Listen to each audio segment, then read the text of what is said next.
Bonjour, je me présente Koubila Ochagbani, je suis en première année de IoT au Collège Nouveau-Pont-Louis au Canada, ici précisément dans la ville de Barthès. Je fais cette vidéo pour présenter ici mon projet individuel qui nous a été soumis par M. Jimmy Tremblay, notre professeur en microcontrôleur. C'est un fameux projet afin de pouvoir évaluer tout ce qui nous a été transmis. Ok. Le projet est tout simple. Il s'agit ici de faire une communication IDC en deux microcontrôleurs. Donc, pour le choix de mes microcontrôleurs, j'ai choisi un Arduino 10, Maker 1010, et qui sera mon master, et un Arduino RP 2040 Connect qui sera mon slave. Donc, mon objectif, c'est de brancher des capteurs, quatre capteurs, deux capteurs analogiques euh, et deux capteurs digitales numériques qui, qui seront connectés à mon Arduino Maker 1010 Wi-Fi et qui vont transmettre les données à cet Arduino, à ce microcontrôleur-là. Ensuite, ce microcontrôleur qui sera connecté au second microcontrôleur par le bus UDC, et il va transmettre ces données qu'il a collectées au niveau de ses capteurs au niveau du RP 2040. Et après le RP 2040, chez lui, il possède un serveur web. On va essayer de faire une page web qui va afficher ces données-là par HTTP. Donc, je vais vous présenter sans plus tarder mon circuit.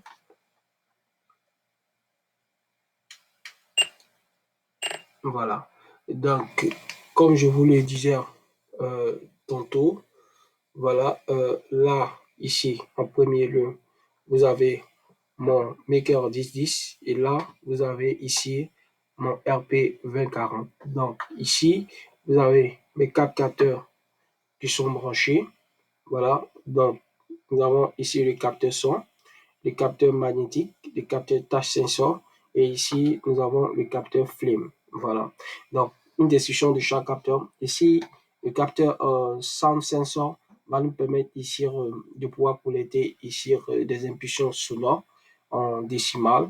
Le capteur magnétique va nous détecter s'il y a présent un champ magnétique. Le capteur touch sensor va nous, à chaque fois que nous appuyons sur la partie jaune, il va nous envoyer un signal à nos microcontrôleurs que cette partie a été appuyée. Et le capteur flame sensor, à chaque fois qu'il va détecter une chaleur, il va envoyer cette valeur. Donc, nous avons notre plateforme HTTP ici. Voilà, je préfère présenter sur un téléphone portable afin pour une simulation parfaite de la vidéo. Donc ici, nous avons chaque capteur qui sont là présentés et en face, nous avons les valeurs et nous avons un indicateur qui va nous dire si le capteur est actif ou non. Donc là, en rouge, nous avons le touch sensor. Ensuite, voilà, le cap tensor. Ensuite, en vert, nous avons le magnetic sensor. En bleu, nous avons le flame sensor. Et en violet, nous avons le sound sensor. OK, nous allons commencer directement la simulation. Très bien. Donc, ce que je vais faire, c'est quoi? Donc, j'ai envoyé ici, j'ai retiré le refresh au niveau de la page web pour pouvoir mieux vous présenter le projet. Donc, dès que vous voyez ici au niveau du touch sensor, vous voyez là, il n'y a pas de manipulation. Donc, quand je fais un refresh au niveau de ma page, vous avez vu, on nous dit que le capteur est non actif. Donc, la valeur, elle est 0. Donc, qu'est-ce que je vais faire? Je vais appuyer sur ce capteur. Vous voyez, le capteur est bien actif avec la LED verte. Et quand j'actualise ma page, qu'est-ce qui va passer? On me dit que le capteur, il est actif et que sa valeur est 1. OK. Donc, je vais passer maintenant au capteur magnétique. Donc, ce que je vais faire, vous voyez ici, ce capteur-là n'a détecté aucun champ magnétique à côté. Donc, vous voyez que sa valeur, c'est non détecté et sa valeur, c'est 0. Donc, ce que je vais faire, je vais approcher un aimant à côté de ces capteurs. Voilà. Normalement, lorsque j'approche un aimant à côté de ce capteur doit s'allumer. Voilà. Donc, je dois avoir la LED. me dit qu'effectivement, il y a une présence de champ magnétique. Donc, quand j'actualise ma page, qu'est-ce qui va se passer?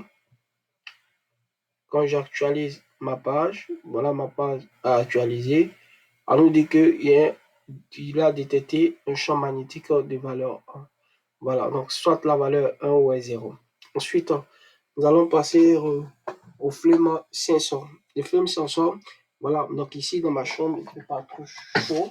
Donc, il a détecté quand même une faible chaleur, quantité de chaleur. Mais ce que je vais faire, je vais juste ici au niveau de ce film, je vais envoyer du feu, me rapprocher. Et ensuite, qu'est-ce que je vais faire? Je ne vais pas brûler mon capteur. Et qu'est-ce qui va envoyer? Forte chaleur, présence. Voilà. Donc, quand vous regardez bien, au niveau de ces capteurs-là, vous avez vu, voilà, il y a une forte chaleur, présence de feu ou présence de feu, valeur 210. Donc, voilà. Donc, au niveau du sensor, je suis en train de parler. Donc, déjà, ce dernier-là enregistre déjà un niveau élevé de son quand même. Donc, ce que je vais faire, je vais actualiser ma page en frappant encore plus pour voir sa valeur. Voilà, on est monté bien à 32. Donc, c'était là ma vidéo. Je vous dis merci.